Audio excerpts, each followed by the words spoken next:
Hey, salut à tous les gars, c'est Ren, j'espère que vous allez tous très bien, moi ça va nickel, on se retrouve sur Samsara Echoes pour un des combats les plus délicats que j'ai pu faire sur le jeu, celui contre Kurong, qui est un maître des arts martiaux, vous voyez qu'il va me boxer pendant un bon petit moment, et je vais vous expliquer globalement comment le battre un peu plus facilement que ce que j'ai pu faire. Tout d'abord, il va falloir se mettre au clair, c'est un combat de boss où il va falloir mémoriser quasiment parfaitement les tempos. Et bon, je vous rassure, malgré tout, ce n'est pas impossible. Alerte spoiler, il y a deux phases sur ce boss, donc les tempos sont différents de la phase 1 à la phase 2. Vous voyez que là, le combat, je l'ai très mal commencé. Mais pour le battre, voilà, 1-2, 1-2, et là du coup, avec la technique qu'il fait en surligné blanc, vous pouvez la contrer parfaitement, c'est ce qui va vous aider à faire baisser plus rapidement la barre de posture de l'adversaire.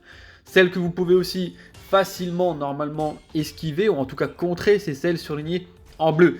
Pareil, vous ferez un petit peu de dégâts physiques à l'adversaire, mais beaucoup de dégâts de posture. Et c'est ça qu'on va vouloir chercher, c'est pour réduire le temps du combat et faire un maximum de dégâts le plus vite possible. Et vous voyez ici que globalement ça marche bien parce que les techniques qu'il va faire au corps à corps sont globalement facilement anticipables. Les rouges ici, vous pouvez les voir venir aussi parce qu'elles prennent du temps à être chargées, donc vous pouvez l'éviter. Et après, ce qui nous intéresse, nous, c'est ce combo-là, en fait. Moi, pour réduire un petit peu le temps aussi du combat, j'ai utilisé la technique cascade paume de main pour pouvoir faire des dégâts de posture et un petit peu de vie à l'adversaire. Mais globalement, je fais tout sur le contre parce que l'esquive, des fois, on n'esquive pas assez loin et on peut vite se retrouver dans ce combo là. Et pourtant, c'est dommage de l'éviter, sachant qu'il est globalement facilement contrable. Vous avez vu qu'à part le début du combat, je me suis sorti relativement bien. La deuxième phase démarre, il va vous envoyer ces rochers qui sont pareil, facilement évitables. Et là, le combo, c'est toujours 1-2, 1-2, 1-2 jusqu'à ce qu'il charge ici. Sauf que là, cette fois-ci, attention de ne pas vous laisser absorber par la technique rouge, qui est différente de la première phase où il va vous faire un balayage. Vous voyez ici, il charge, vous pouvez le bloquer, par contre, si vous le bloquez, reculez tout de suite pour ne pas vous prendre le balayage rouge dans la foulée. Sinon, le principe, ça reste le même.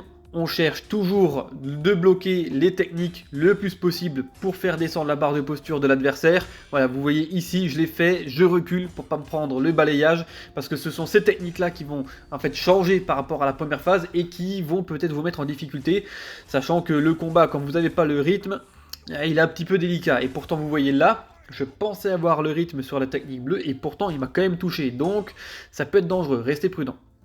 Sinon, ce que vous pouvez faire et que je n'ai pas beaucoup utilisé moi pendant le combat, c'est utiliser aussi quand vous êtes à distance les couteaux de lancer. Par exemple, vous voyez, il charge cette technique-là, si vous ne la sentez pas de la bloquer, vous reculez, vous balancez un ou deux couteaux de lancer, ça fait descendre un petit peu la vie et un petit peu la barre de posture, c'est toujours ça de prix, mais n'oubliez pas, il n'y a que 5 couteaux de lancer dispo par combat, donc voilà, c'est à utiliser à bon escient si vous voulez, mais c'est pas ce qui va non plus changer la donne sur le fight.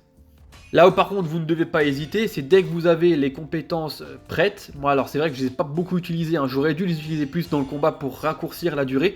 Mais dès que vous avez les compétences prêtes, n'hésitez pas à mettre le coup du coup de cascade. Vous pouvez aussi, en fonction de ce que vous avez débloqué, mettre le coup qui frappe vers le sol, qui nécessite 3 points de compétence. Là celui-ci du coup il est un petit peu plus gourmand en compétences, mais par contre il fait très mal à la posture de l'adversaire et il fait aussi pas mal de dégâts physiques.